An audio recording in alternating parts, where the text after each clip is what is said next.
Welcome to this edition of the Your Weekly Dose of Nonprofit Podcast, the podcast that delivers actionable items you can implement at your organization right away. I'm your host, Ephraim Gopin of 1832 Communications.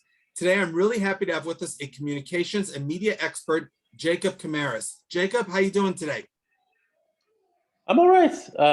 I recently sustained an injury, so I'm in a little bit of a unstable or different kind of place, but I'm recovering and I'm ready to turn the page on this month of December 2021. Let's just put it that way. So, yeah. Good. Well, first, before we get to it, we're going to all wish you that you feel better and have a speedy recovery. Thank you. Let's introduce you to our listeners, watchers, and readers. Jacob Kamaras majored in politics and journalism at Brandeis University, where he served as editor-in-chief of the school's student newspaper. He spent his first year after graduation covering sports for the Jersey Journal of Jersey City, New Jersey, before gaining his first experience in Jewish journalism for the Jewish State, a weekly newspaper in central New Jersey. He was the editor in Fair Lawn, New Jersey for Patch.com, the formerly AOL-owned network of news websites, then returned to Jewish journalism in 2011 when he took a position as the first editor-in-chief of the National Jewish News Syndicate, launching the Wire Services product and growing its distribution to more than 75 Jewish community newspapers and websites across the United States. In recent years, Jacob founded his own PR firm, Stellar J Communications, where he continues to serve clients in the nonprofit, for-profit, and government sectors. He's also an associate at J Cubed Communication, a Tel Aviv-based international PR firm that represents numerous local and global organizations. In today's episode, we're going to discuss media pitches and communications. Let's dive right in. Jacob, you're an experienced news editor and know that not every single story is newsworthy. What types of stories are media outlets, TV, newspaper, radio, online in general looking for? Well, I think it depends. In my experience, the larger outlets these days, you're talking like a CNN or a Politico or is going for. I'm kind of sad to report that I think everybody is going for the same thing, which is just, everyone. There's a big mainstream story any day, and people are just. I think that these news editors and networks feel obligated to top each other and just report the biggest news story of the day, and everyone is pretty much doing the same thing. If you're scrolling across your Facebook feed throughout the day, like I am, you're just seeing the same headline from 20 outlets. But I think people are obviously looking at some kind of metrics, but assuming, all right, everyone wants to read about COVID, let me feed the beast. I said the C word, but that's okay. Yeah, so I don't see much originality. I can say that niche outlets, more niche outlets, whether it be religious media or anyone catering to a more narrow, specific audience. In my seat as an editor, I was trying to look for something different every time, just like to take a mainstream story and to provide some different voices or just a different, more unique angle on the mainstream story. And that's what I always try to do. So. All right, so now we'll take your experience and expand a little bit. What research should a nonprofit undertake before reaching out to a specific journalist or media outlet? It's a good question. I think whether the nonprofit itself is, conducting any survey research, on an issue that they're advocating for, or whether that research is out there from other organizations, which is highly possible, they should try to, whatever issue they're promoting, they should try to find a few studies and statistics, reputable, from reputable sources that can, information and trends that can back up whatever idea they're promoting. And just so you're not sending the journalist or the editor something purely promotional, that you're actually, in a way, you're doing the work. The journalist will want to write about something actually trends-based and evidence-based and not purely promotional, and you sort of need to do the work for them.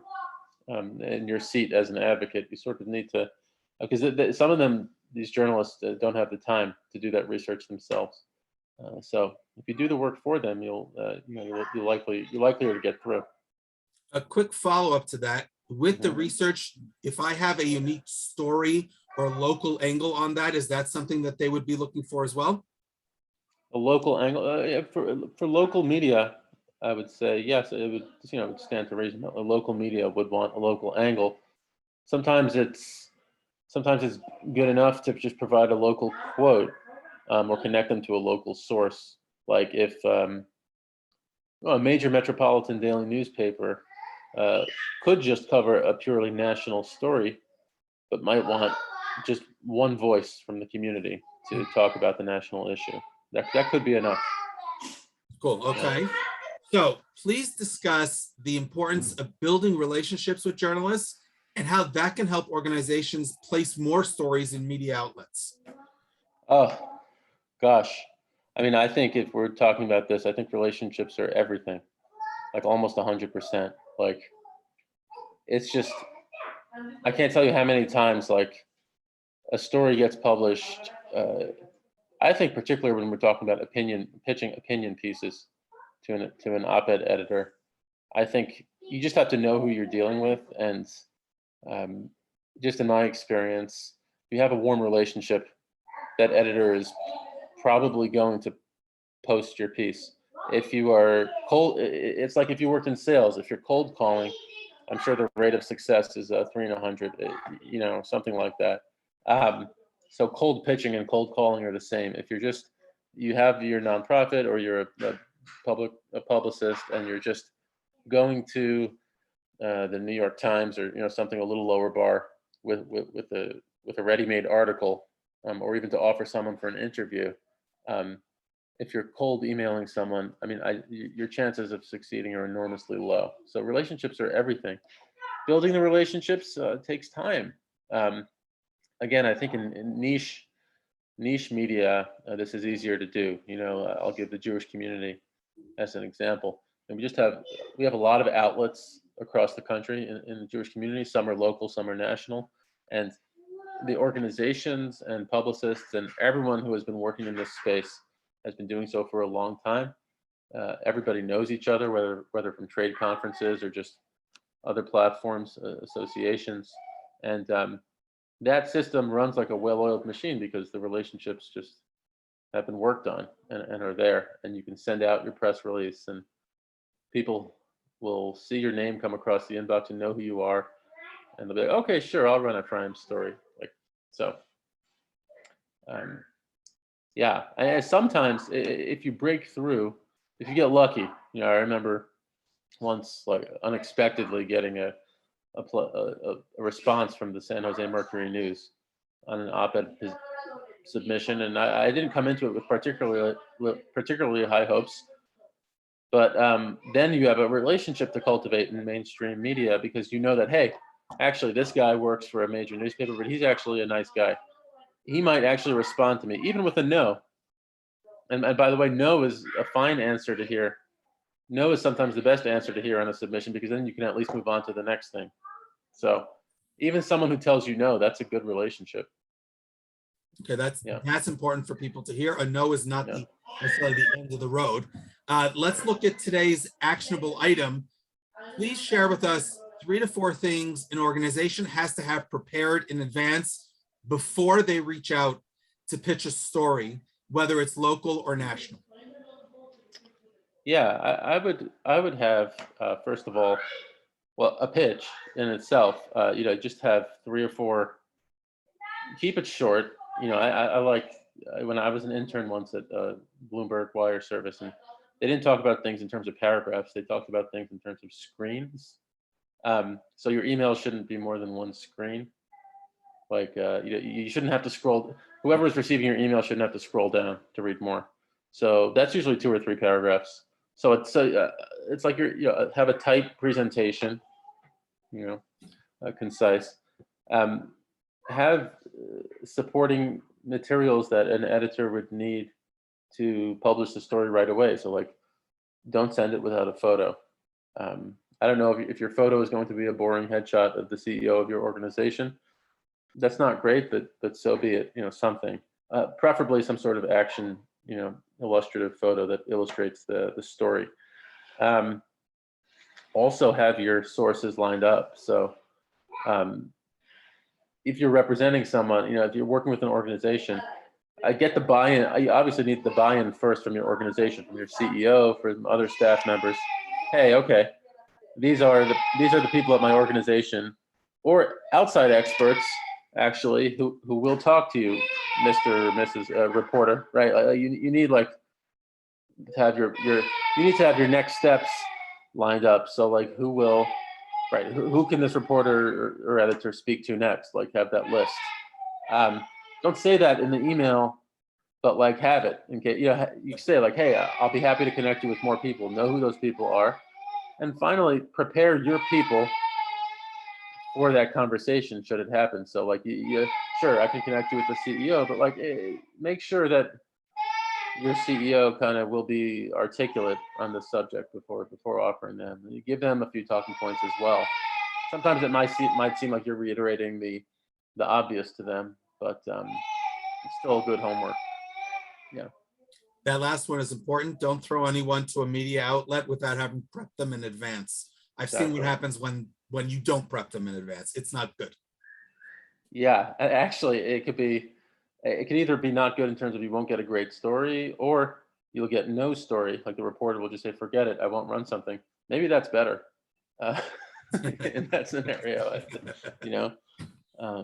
We're all going so hard after the link. Like, clients like, we want a link. Like, we want but sometimes a bad link is maybe worse than nothing. 100%.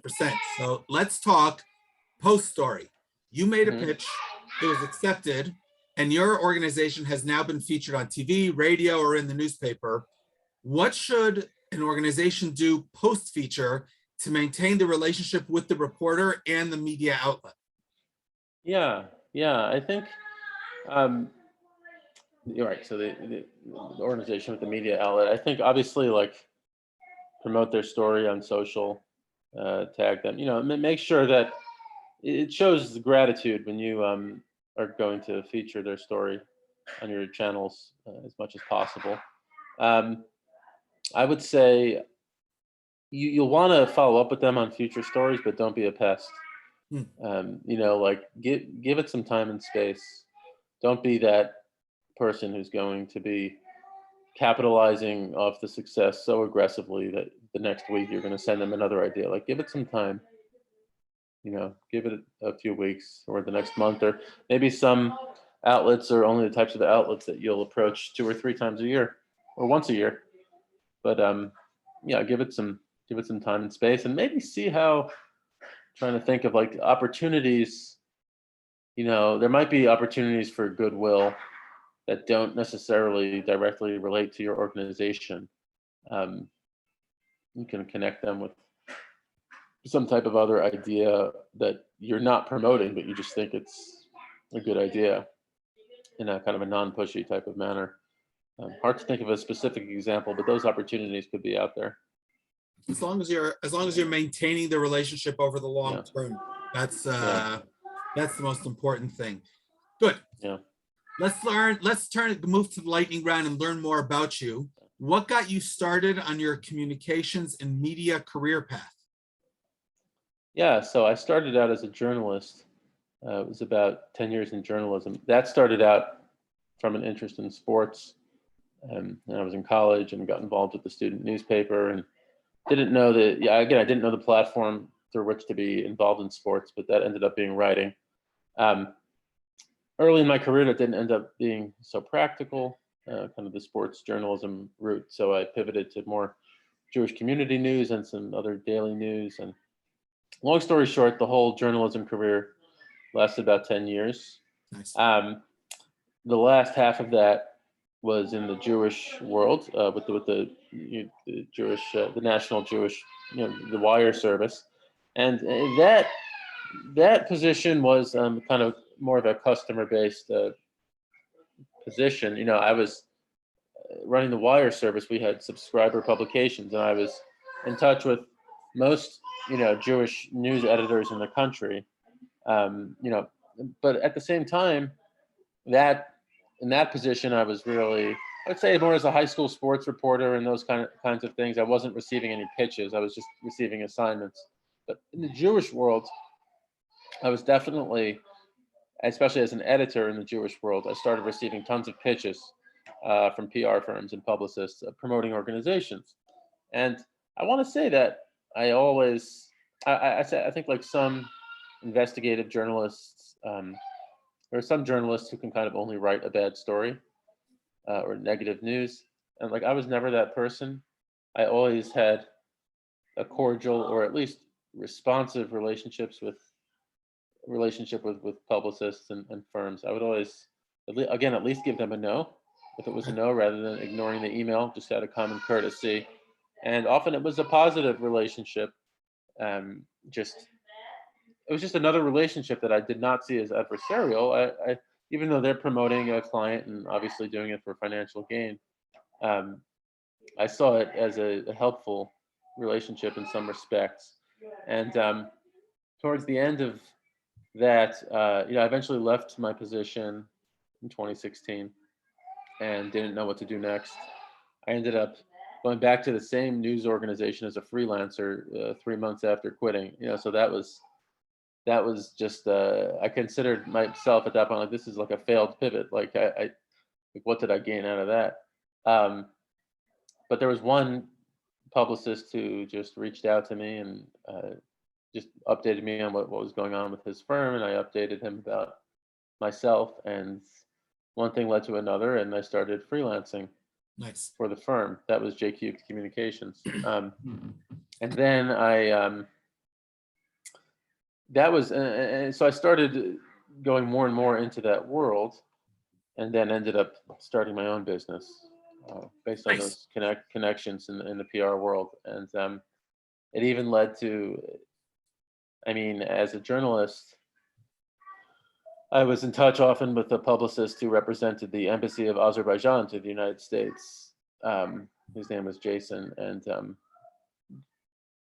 I ended up also freelancing for Jason once I quit journalism.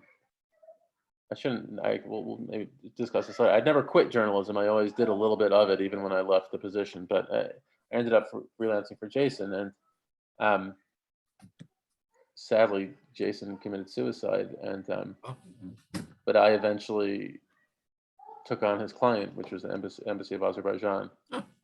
So these relationships just lead to business in all sorts of ways. And obviously, I don't wish that upon anybody, what happened to Jason, but just there's a story behind everything. And, the fact that somebody could continue his work for better or worse, was important. So, but yeah, one thing led to another from the journalism career to the communications career. Relationships, it comes back to relationships pretty much. There it is. Yeah. It's all about relationships. So Yeah. you've worked with quite a lot of nonprofits. You know about the nonprofit world. If there's one thing you could shake up in the nonprofit world or change, what would it be? On a small scale, I think it would be the name nonprofit. I don't think, I think a nonprofit is still a business, and you need to turn a profit in order to pay your people, in order to be successful. And so, this term nonprofit, I would just call them advocacy or mission-driven organizations. But I think the term nonprofit also, the reputation that comes with it is a self-fulfilling prophecy. So you have nonprofit professionals or people who work for nonprofit organizations who I think become more complacent because of just this whole mentality of nonprofits. So I like that answer. yeah. Jacob, tell me, why San Diego? Well, Megan, who's my wife, she grew up here from age 10 to around 18, and she went to college in Northern California. So she had roots in the community. Her parents live here, and we were thinking about having children, and then Megan got pregnant, and it was just an obvious pick for us to move to a city where we would have support. Well, it could have been New York, where my family is. It could have been San Diego. We never really considered New York. well, I mean, I love my family, but like I was excited about just the lifestyle here, and it was important for us to be near family. And it's a great city. I mean, the weather is great. It's just a beautiful place. Um, but family was the number one thing. Nice. Yeah. Favorite kid story or book? Dragons love tacos. Uh, you ever heard of it? No. It's just about someone who so there's just like there's a kid, and like it's just a manual for how to throw a successful party for dragons. Nice. And the premise of the dragons really love tacos. So you have as many tacos as possible, but uh, the key is dragons love tacos, but they hate spicy salsa. You really have to avoid the spicy salsa. So there's like a little jar on like in the middle of the book, and it's like spicy. It's like mild salsa, and then the fine print says with spicy peppers. So this kid, he gives the dragons the spicy salsa. They end up burning down his house because they get the fire breath from the spicy salsa. But then at the end of the book, it's like they help rebuild his house as well. So it's like the dragons become good Samaritans, and of course, when they're rebuilding the house, they have taco breaks, and it's just a weird, awesome story. Yeah, That's awesome. I know I never read yeah. it, but that is an excellent Dragons choice. love tacos. Excellent Yeah, choice. Zumba, love it or hate it? I love Zumba. Can't do it right now because of the injury, but I really in Houston. We lived in Houston for about 4 years. We had some of these fitness subscription, like what was the app called? ClassPass, I think. Okay. ClassPass, where you can like go to different studios, instead of being a member of one gym. And I just chose Zumba, and like just like the randomness of it, just like dancing around. I don't get trapped in dancing with like reckless abandon, with like without a thought in the world, just like getting into it, and like not needing to mimic the instructor's movements, just going crazy, just not being too serious about yourself or thinking about yourself too much. And it's always a fun novelty. I'm usually the only man in the class. Uh, so, yeah. I love it. I love it. All right. Lastly, we will turn the table. You get to ask me one question. I have no idea what's coming. Go ahead. Oh, one On question. anything, on any topic you want. I am an open book. Okay. Give me a second.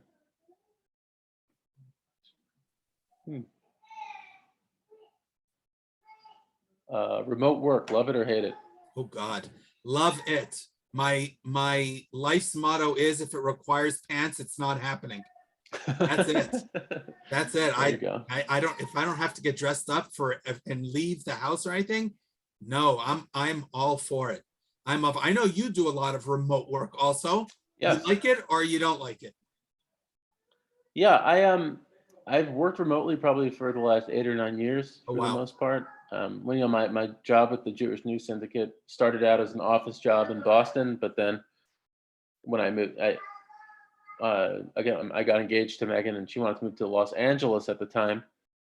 So I asked to take my position remote. We just lived there for a year before going to Houston, but once I was able to take it remote to Los Angeles, I was able to take it remote to Houston, and then everywhere else before I left. And for many years, I enjoyed the convenience of remote work for sure, and the ability to go to like a different coffee shop every day as my office, like for the morning, and then settle back at home for the afternoon.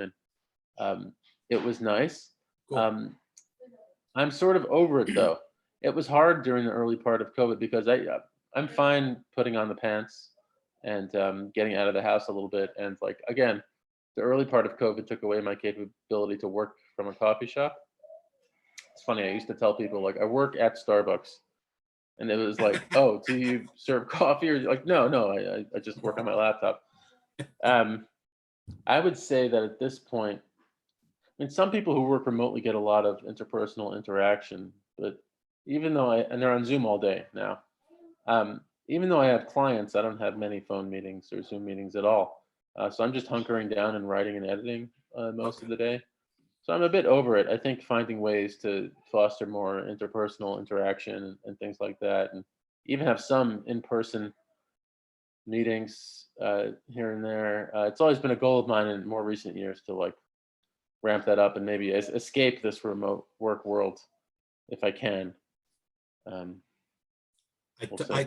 I totally get it. I'm all for remote work. I don't mind meeting people in real life, but I'm Yeah. also all for remote work. If I don't have to get dressed and go out, I'm Yeah. good. I'm absolutely good with that. Good. Jacob, thanks very, very much for appearing on the podcast. A You pleasure. can learn more about Jacob. Number one, I encourage you to connect with Jacob on LinkedIn. And number two, you can learn about Jacob's latest venture by going to sdjewishworld.com. It was a pleasure learning from you today. Thanks very much for appearing. Thank you. The pleasure is mine. Have a great day. You too.